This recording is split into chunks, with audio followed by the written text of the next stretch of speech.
தோழமைகளுக்கு வணக்கம்.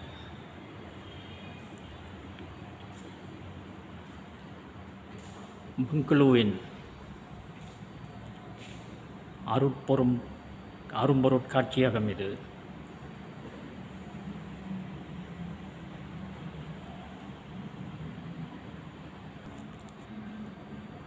வெகு காலமாக நமக்குள் ஒரு ஐயப்பாடு தொடர்ந்திருந்தது.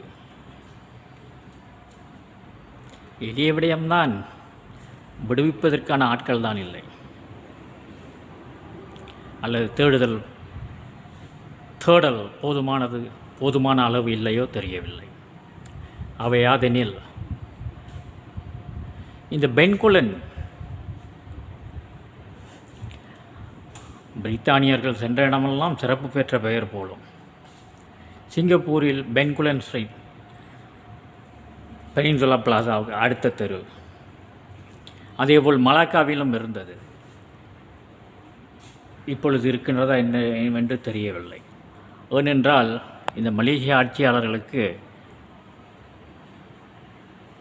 காலனித்துவத்தை ஒழிப்பதில் உள்ள தீவிரம், அவை வெறுமனே ஊர்களின் பெயர்களில் மட்டும்தான், வாழ்க்கை முறையில் அல்ல. இப்படியான இந்த பென்குலன் என்ன சிறப்பு என்றால், இது உள்ளூர் மக்களின் அணிகலன்கள், உடைகள் மணமக்களுடையது. யாதெனில், சாவகத்திலிருந்து ஜாவாவிலிருந்து ஆங்கிலேயர்கள்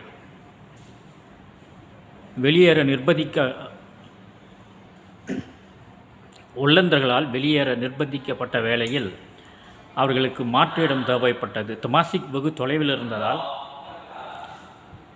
இந்த பென்குலனுக்கு வந்து இதையே ஒரு சிங்கப்பூருக்கு அடுத்த இடமாக மாற்றினார்கள் அப்போதைய காலனித்துவ ஆட்சி காலத்தில்.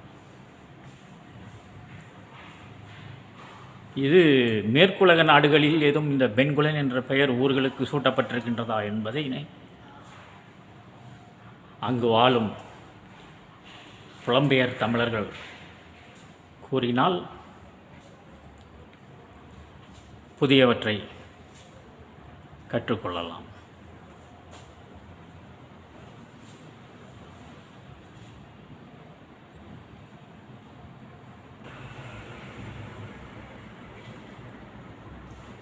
இது மற்றொரு கூடம்.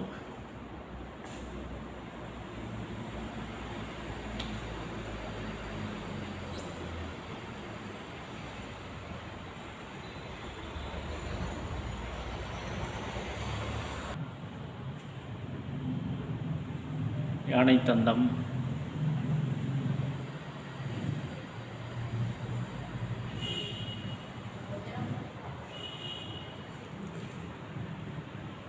அருகி வருவதாக கூறப்பெறும் சுமத்ரா புலி, ஓங்கை,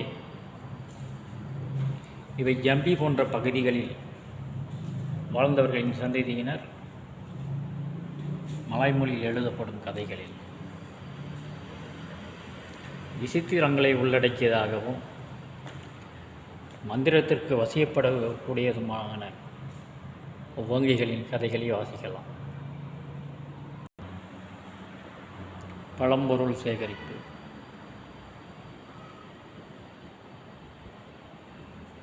அப்படி இப்பிராந்தியத்து மக்களின் பழங்கால வீடுகளின் பாணியை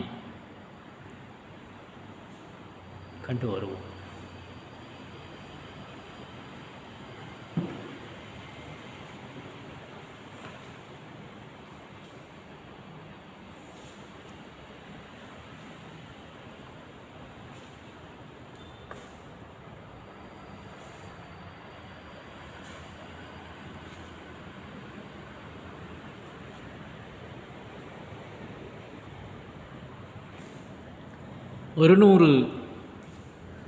குறைந்தது 2 நூற்றாண்டுகளுக்கு முந்தைய இதை போன்ற கட்டிடங்களை வடிவாய் காணும் வேளையில், கட்டிட அமைப்பு முறைகளை காணும் வேளையில் பழம்பெரும் இனமான எங்களோட தமிழர்களின் கட்டடக்கலையை அறிந்து கொள்ள வேண்டும் என்பதற்காக எளிய மக்களின், அதாவது அரச குடும்பங்களை சாராத, படைத்துறையில் செல்வாக்கில்லாத அடித்தட்டு விளிம்பு நிலை மக்களின் கட்டிடக்கலைகளை எல்லாம் பார்க்க வேணும் என்ற எண்ணம் இயல்பாக தொழிற்கத்தான் செய்கின்றது. ஆனால் இருக்கும் நிலை என்ன? கோரிக்கை ஏற்று கிடக்கும் நிலைதான் பாவேந்தன் வெம்பி பாடியதைப் போல. அது பற்றி விரிவாக கதைத்தால் ஏற்கனவே நீண்ட பட்டியல் இன்னும் நீளும், எதிரிகள் என்னும் பட்டியல். ஆக அது வேண்டாம். ஆனால் வேட்கை அவ்வளவுதான். அந்த உலக்கிடக்கைகள் அவ்வப்போது இது போன்றவற்றை பிறரின் இது போன்ற வரலாற்றை உள்வாங்கும் போதும் காணும் போதும் எழத்தான் செய்கிறது. இங்கே எங்கட ஆக்களிடத்தில் குடிசையும் கோயிலையும் தவிர இப்போது காண்பதற்கு கட்டடக்கலைகளை பொறுத்த மட்டில் என்ன உள்ளது என்பது $1,000,000 கேள்வி. அச்சு இயந்திரங்கள் இவையெல்லாம் ஒல்லந்தர் காலத்தவை. போர்த்துக்கேய ஒல்லந்தரின் வருகைக்கு பின்னால் உள்ள முன்பு புழக்கத்தில் இருந்த வெள்ளிகள், நோட்டுகள்,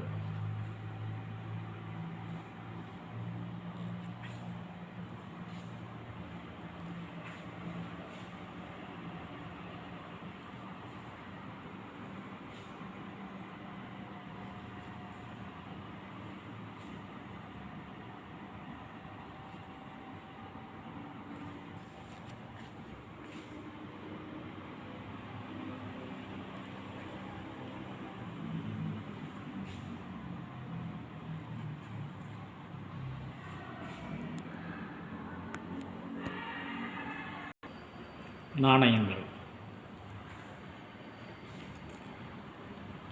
இவை வடிவத்தைத்தான் பார்க்க முடிகின்றதே ஒழிய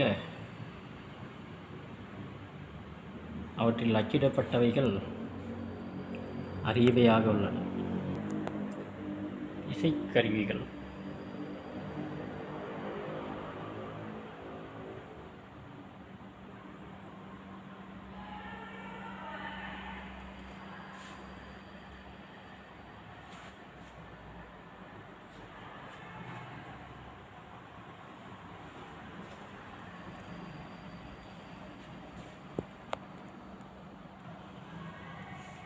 மூங்கில்கள் கொடுத்த புல்லாங்குழல்,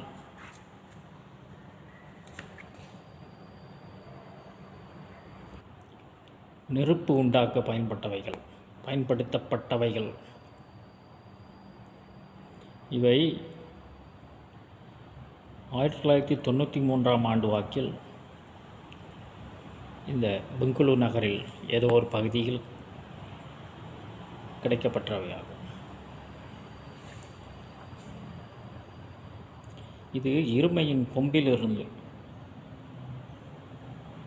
செய்யப்பட்டவை. இது அந்த முனையில் ஊதினால்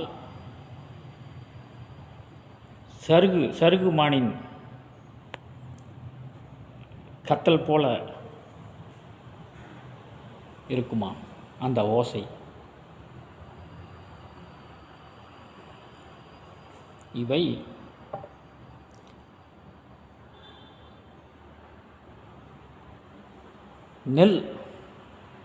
நெற்கதிர்களை அறுப்பதற்கு பயன்படுத்தப்பட்ட கருவியாகும். இது 2001 தான் இங்கே உள்ள சீனா கம்பத்தில் கிடைக்கப்பெற்றவை. விளக்கமில்லா உலோகத்தாலானவை.